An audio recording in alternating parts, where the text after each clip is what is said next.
Mes amis Facebook, bonjour, vous connaissez mes déboires techniques.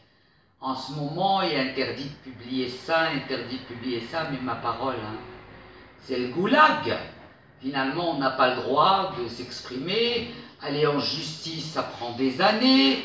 Parler sur Facebook, il y a 5 ou 6 Pékins qui vont vous signaler et vous ne pouvez pas vous exprimer. Or, je trouve que l'Afdeha reste un moyen unique, non seulement de faire réaliser aux escrocs qu'ils ne sont pas intouchables, mais de les empêcher, via ces informations, d'aller arnaquer d'autres personnes, de leur bouffer 2 ans de leur vie et disparaître une fois qu'ils ont atteint leur objectif.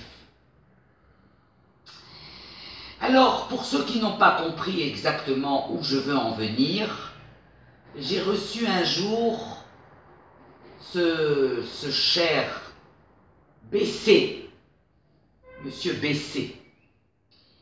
Monsieur BC est venu me voir en me disant qu'il avait échoué toutes ses tentatives de gagner un procès légalement, puisque son ennemi, entre guillemets, aurait été la maîtresse d'un procureur, et j'en passe, la marmelade. Je me rappelle encore aujourd'hui, la première fois que tu es venu et que tu as pris cet air de droupi pour me raconter tous tes déboires, sans me raconter l'essentiel, parce que l'essentiel, c'est que ton procès n'était que des représailles, parce qu'il y avait un passé avant ton procès.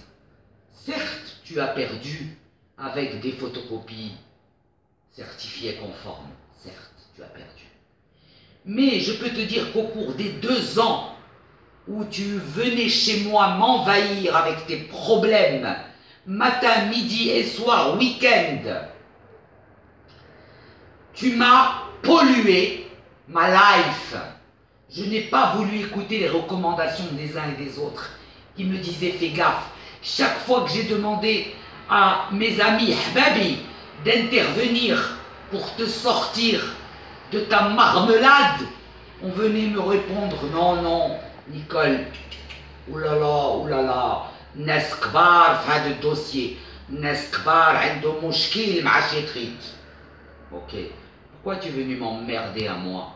Pourquoi tu es venu me faire chier à t'accompagner chez les avocats et les ceci et les cela, jusqu'à mettre pour la première fois mes pieds dans un tribunal pénal pour avoir parlé de la folie du déroulé de ton procès, parce que ton procès c'est un gros délire.